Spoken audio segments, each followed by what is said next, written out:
Very special pranams and congratulations to Abhyasis from Bareilly and the surrounding area from Uttar Pradesh. We are in a celebration mode today because we are inaugurating brand new meditation hall in Bareilly. We had been waiting for this for a very long time.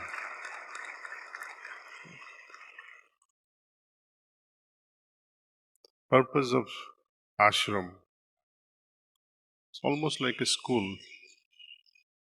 Talking of school, I'm also very happy that we have teachers from Silver Oak and their representatives, and glad people in pedagogical fields are also now leaning towards. They have always been spiritual, but then what we were missing is actual action. What do we do with the spiritual heritage that we have from our ancestors? Is it enough to recite slokas? You may understand the meaning of slokas. Out of 100, perhaps one person might understand. But what is its relationship, its importance in our day-to-day life? That is very sadly missing from amongst our people. Abhyasis are at a great advantage since they are able to feel what the slokas are trying to convey. But if you read the slokas and relate your own experience, then you will be able to appreciate the genius, the intellect, and the wisdom of Pujya Babuji Maharaj, that how, without reciting a single sloka, he is able to create profound states of consciousness day after day in us. Nothing is forced upon us. Whenever I have conducted individual sittings, meditation face to face with one single abhyasi, or whenever I am sitting alone and trying to transmit world over, what really happens, I would like to share that with you today. I'll try my best to explain so that once you understand how it works, maybe you'll cooperate more. For example, when there is a bandara and I'm giving a sitting, transmission is given to all equally. But does everyone benefit equally? Does everyone have the same experience?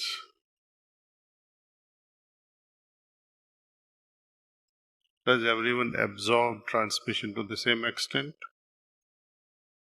Not at all. Out of 100, for example, maybe 10 or 20 abhyasis will absorb immediately. And when another 10 or 20% are just struggling with meditation and they reflect, why am I not experiencing something profound? They become remorseful at an individual level, perhaps. And in this state of remorse, expressing this remorse to the great master, somewhere the heart opens up and they begin to receive transmission in gusto. Minority of individuals who are not able to receive this transmission or grace, the hearts, because of whatever reason, temporary or chronic. Temporary because sometimes when you are going through some emotional turmoil, someone has passed on in your family, or someone has failed an exam in your family, or someone is sick in your family. Sometimes we remain preoccupied with such worries, and that also diverts us from opening our heart. So, most of the time is spent in cleaning such individuals parallelly. Those who are ready to receive, deserving souls who have opened their hearts in absolute surrender, they don't need much cleaning. There is a next level where minus little bit of cleaning is required, but their own self-remorsefulness will open that up. There is another level of abhyasis. They must be clean, and this is sometimes the majority of us. So prior to coming for group satsangs and prior to taking individual sittings from preceptors, it would be worthwhile if you can do your own cleaning. If you want to take real advantage of group satsangs with Master.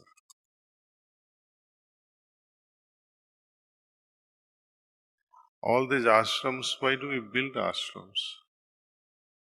I would request world over, in all our ashrams and wherever we are having group satsangs or wherever preceptors are conducting satsangs, but especially in the ashrams, it should not become just a Sunday activity or a Wednesday activity or once in a while activity. At least, I say again, at least minimum, spend your weekend in the ashram. That's why we have accommodation facility in many ashrams. Those who don't need, they have their own houses, but they can go Saturday, spend entire day, work in the ashram, do some volunteer work, read a book, contemplate, exchange ideas. And I would highly recommend have some sort of a discussion, contemplative discussion, not intellectual to prove any point, but heartfelt discussion on Babuji's literature. Start with reality at dawn. Someone from the group of 20 perhaps, group of 10 perhaps. Read a paragraph or two paragraphs and discuss this thing. Read two or three whispers in a small group and see what is trying to convey and learn from each other. Work together in ashram, create beautiful gardens. How we create beautiful gardens is also a reflection of our inner condition. How we communicate with each other in a group, hearts oozing with love, not with competition, not with jealousy, not to crush over another person, step on the person and walk and try to have your own success. That's a corporate world.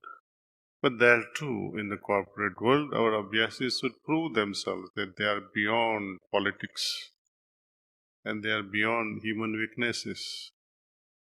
If our goal is to rise above animalistic attitude to at least becoming human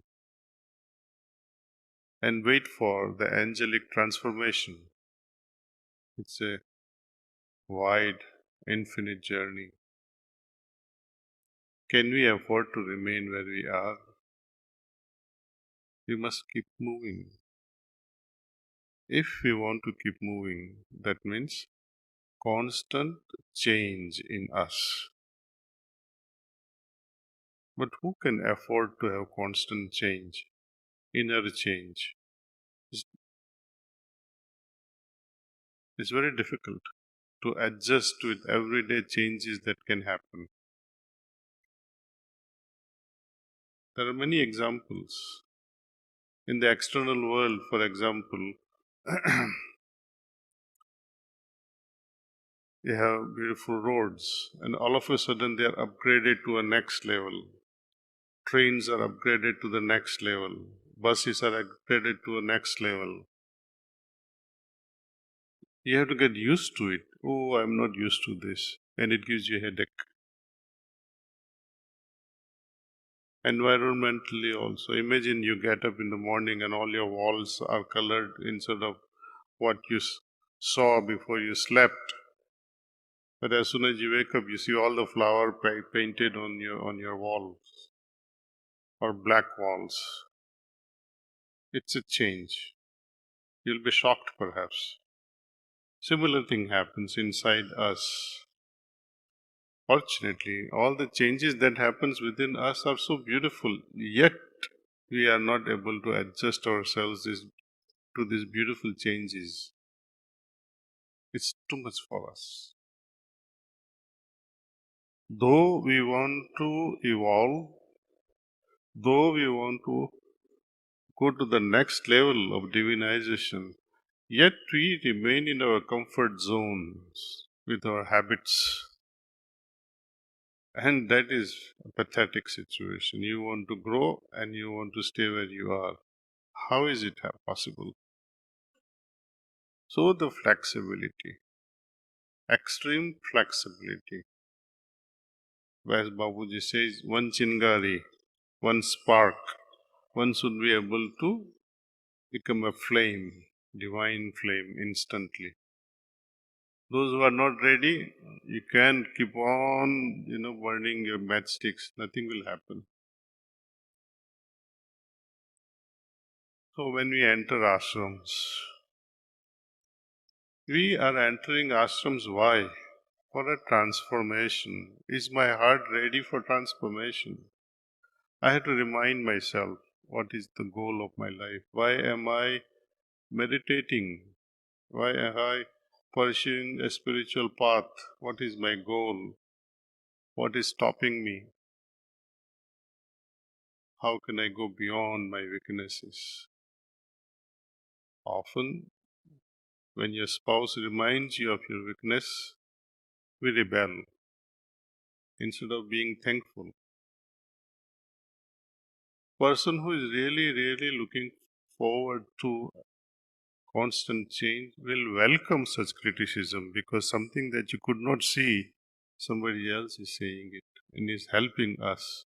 So when we look at from this perspective, different attitude, you will thank those critics. And that's why Babuji says, be thankful for miseries also.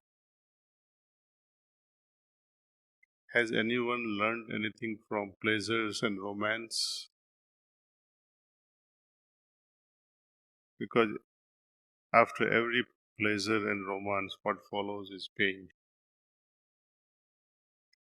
But after every pain, there is something glorious waiting for us. And if nothing else, we will become wiser in the process.